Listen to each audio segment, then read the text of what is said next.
신명기 28장 25절에서 35절의 말씀입니다.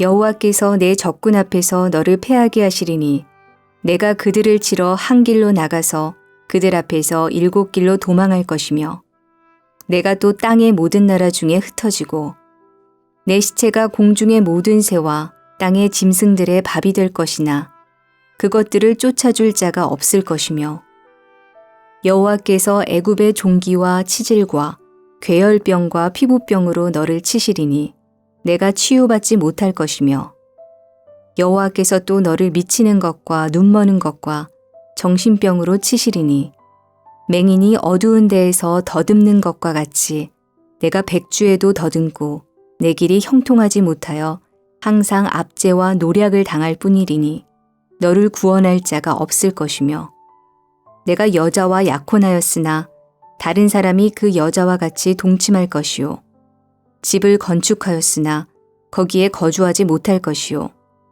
포도원을 심었으나 내가 그 열매를 따지 못할 것이며 내 소를 내 목전에서 잡았으나 내가 먹지 못할 것이며 내 나귀를 내 목전에서 빼앗겨도 도로 찾지 못할 것이며 내 양을 원수에게 빼앗길 것이나 너를 도와줄 자가 없을 것이며 내 자녀를 다른 민족에게 빼앗기고 종일 생각하고 찾음으로 눈이 피곤하여지나 내 손에 힘이 없을 것이며 내 토지 소산과 내 수고로 얻은 것을 내가 알지 못하는 민족이 먹겠고 너는 항상 압제와 학대를 받을 뿐이리니 이러므로 내 눈에 보이는 일로 말미암아 내가 미치리라.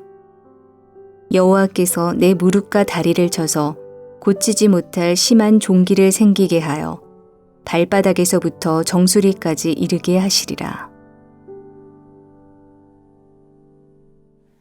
할렐루야. 오늘도 주신 말씀 의지하여서 믿음으로 승리하는 삶 사실 수 있기를 간절히 바랍니다. 오늘 본문 신명기 28장 25절 이하의 말씀은 어제 본문에 이어서 하나님의 말씀에 불순종할 때 어떤 저주의 내용이 있는지 그 말씀을 이야기하고 있는데요. 특별히 이 불순종 저주에 대한 그 말씀의 내용과 강도가 참 경험해 보지 못한 것들이라 참 상상하기가 어려운 내용들인 것 같습니다. 경험해 보지 못했기 때문에 이제 상상할 수밖에 없는데 이 말씀을 통해서 우리가 얻을 수 있는 유익은 이 불순종할 때 그 저주받은 내용이 얼마나 정말 심각한 것인지를 상상해 보면서 절대 이 길은 가지 말아야겠다. 더 하나님의 말씀을 순종해야겠다. 이런 마음을 품게 된다면 참 유익일 겁니다. 또한 그 불순종의 저주의 내용이 강한 것을 보면서 순종할 때는 이렇게 하나님의 크신 은혜와 축복이 있겠구나 라고 또 생각하면서 더 하나님의 말씀에 순종할 수 있다면 우리에게 참 큰 유익이 되지 않을까 생각합니다. 오늘 본문의 불순종의 저주에 대한 내용이 어떤 것인지 하나하나 좀 살펴보면요. 본문 25절, 26절 보니까 불순종한 자가 이제 전쟁에 나갔는데 거기서 죽게 됐어요. 그리고 죽게 됐는데 이제 그 시신이 새가 와서 막 이렇게 뜯어먹는 장면을 묘사하고 있습니다. 시신이 뜯기는데도 아무도 새를 쫓아주지 않는 그런 상황. 26절 말씀을 보시면요. 내 시체가 공중의 모든 새와 땅의 짐승들의 밥이 될 것이나 그것들을 쫓아줄 자가 없을 것이며 어떤 모습인가요, 여러분? 영화 같은 데 보면은 이제 전쟁이 끝나고 폐허가 되고 또 연기가 막 올라오는데 막 시신이 널려 있고 그런데 한쪽에서는 또 깍깍 이렇게 뭐 까마귀 소리가 들려요. 근데 그 새들이 이제 와서 뭐 시신을 이렇게 쪼고 있는데 아무도 누구도 돌봐주지 않는 그런 상황이라는 겁니다. 정말 그 상황인데 장사 치를 사람도 없고 새를 쫓아줄 사람도 없는 그런 상황. 자, 이 모습이 어떤 모습인가? 정말 죽은 것도 안타까운데 죽어서도 이렇게 누가 돌봐주지 못하는 그런 인생이라는 겁니다. 저는 이 말씀을 보면서 예수님 믿는 우리, 예수님 믿고 말씀을 순종하며 따르는 우리의 삶이 얼마나 복된 것인가를 또한 상상해 볼 수가 있어요. 우리는 죽음 이후에 영원한 생명을 주시고 부활의 영광을 주시고 또 죽음 후에 천국까지 우리의 삶을 인도해 주시는 그런 약속 있는 사람들이잖아요. 부활의 약속이 있는 우리 삶이 죽음 이후에서라도 하나님께서 끝까지 책임지시는 인생이 얼마나 복된 인생인가 그런 마음이 참 감사의 마음이 드는 겁니다. 실은 요한복음 14장에 예수님 떠나기 전 제자들이 그 미래가 불투명했기 때문에 많이 근심했었어요. 그때 예수님께서 그들에게 또 말씀을 주셨잖아요. 너희는 마음에 근심하지 말라. 하나님을 믿으니 또 나를 믿으라. 내 아버지 집에 거할 곳이 많도다. 내가 너희를 위하여 거처를 예비하러 가노니 너희를 위하여 거처를 예비하러 하면 내가 다시 와서 너희를 나 있는 곳에 영접하러 영접하게 될 것이다. 이렇게 또 말씀해 주셨잖아요. 정말 어떤 사람은 죽은 이후에라도 챙겨주는 사람이 없는가 하면 어떤 사람은 죽음 이후에도 끝까지 그 인생을 책임져 주시는 복된 인생이 있다는 겁니다. 바로 하나님의 말씀에 순종하는 자의 축복이 바로 이런 겁니다. 사랑하는 여러분, 믿음 안에서 주님의 말씀에 온전하게 순종함에 따름으로 정말 끝까지 영원토록 하나님께서 그렇게 책임져 주시는 복된 인생 사실 수 있기를 주님의 이름으로 축복합니다. 오늘 본문 27절부터 29절에는요. 불순종의 결과로 육체적, 정신적 질병이 걸리는데 도저히 치유받지 못할 질병이라고 그렇게 묘사를 하고 있습니다. 27절 말씀을 보시면요. 여호와께서 애굽의 종기와 치질과 괴혈병과 피부병으로 너를 치시리니 내가 치유받지 못할 것이며 온갖 질병들이 다 언급되고 있습니다. 그런데 이 본문에 좀 특이한 표현이 있습니다. 애굽의 종기라는 표현입니다. 이 말이 얼마나 중요한 말인가. 애굽의 종기는 애굽 사람들이 걸리는 병인데 하나님께서 이스라엘 백성을 출애굽시키신 이유가 애굽과 구별하는 겁니다. 그러니까 이스라엘 백성은 애굽의 병은 걸리지 않아야 되는 거죠. 출애굽한 이스라엘 백성 애굽과 구별하기 위해서 애굽의 우상으로부터 구별했고 몸과 마음과 영혼이 다 구별됐습니다. 그렇게 애굽의 10개의 재앙을 치시면서 하나님은 이스라엘 백성과 애굽이 얼마나 구별된지를 보여주셨어요. 또 전능하신 하나님과 애굽의 신이 얼마나 구별되는지를 보여주셨어요.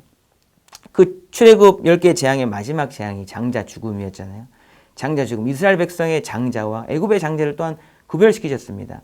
그렇게 출애굽시키신 하나님이 그들에게 구별을 원하셨기 때문에 구별의 의미가 있는 거룩, 내가 거룩하니 너희는 거룩하라, 또 이렇게 말씀까지 주셨던 것입니다. 그렇기 때문에 애굽과 구별된 구원받은 이스라엘 백성은 절대 이 애굽의 종기 같은 건 얼씬도 하지 말아야 되는데 오늘 불순종한 자에게 애굽의 종기가 생기게 된다고 이렇게 말씀하시는 겁니다. 실제로 출애굽기 15장에 마라에서 이스라엘 백성들이 원망할 때 하나님께서 이런 귀한 말씀을 하셨습니다.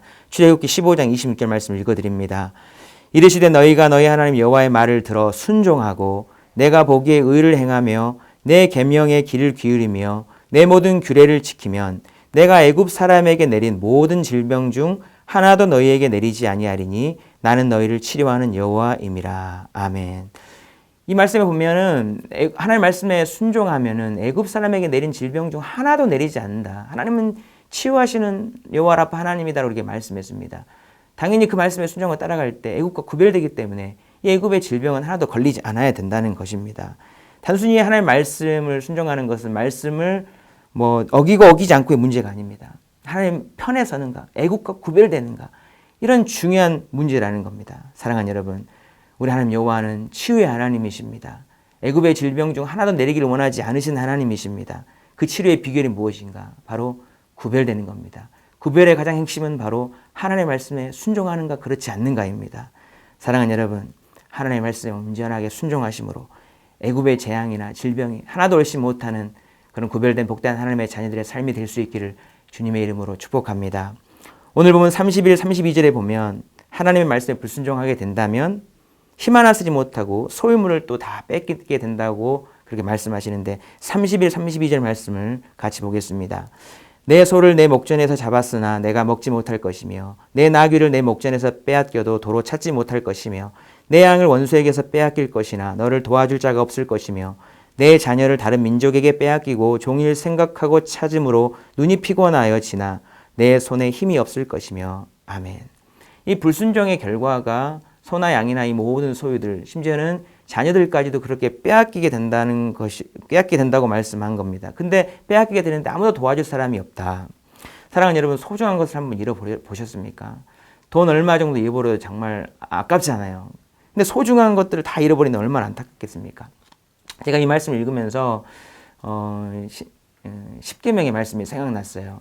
10계명의 10번째 계명이 출애굽기 20장에 이렇게 나와 있는데 그 내용이 하나님은 내 이웃의 집을 탐하지 말라. 이웃의 아내나 남종이나 여종이나 그의 낙이나 이 동물들까지도 탐하지 말라고 했습니다. 그러니까 하나님은 누군가의 소유를 참으로 이렇게 귀하게 여기신다는 거죠. 지켜주기를 원하신다는 겁니다. 이것이 10계명 그 가장 중요한 말씀들에 들어있다는 것은 하나님은 그만큼 소유를 지켜주시기를 소중하게 여기신다는 거예요. 근데 그 소유에 대해 철저하신 분이 오늘 말씀을 통해서 불순종하는 자는 그 소유를 빼앗겨도 그냥 아무 힘도 못 쓰고 다 무장 해제돼서 그냥 다 빼앗겨 버린다는 것입니다. 하나님께서 손쓰지 않을 것이다. 내버려 둘 것이라고 말씀합니다. 불순종이 하나님의 편에서 보면 얼마나 좀 이렇게 원치 않는 악한 것인지를 이렇게 알 수 있는 대목이죠.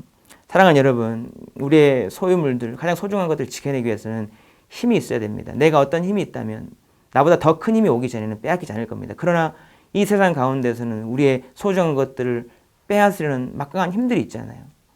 그런 것들을 어떻게 우리 힘으로 막겠습니까? 힘으로 막을 수 없는 그런 힘들이 우리 가운데 많이 있는데, 누가복음 11장 21, 22절에 보면 강한 자가 무장을 하고 자기 집을 지킬 때에는 그 소유가 안전하되 더 강한 자가 와서 그를 굴복시킬 때에는 그가 믿던 무장을 빼앗고 그 재물을 나누느니라. 강한 자가 있고 더 강한 자가 있어요. 결국은 우리가 최고로 강하다면 괜찮겠지만 우리는 연약하잖아요.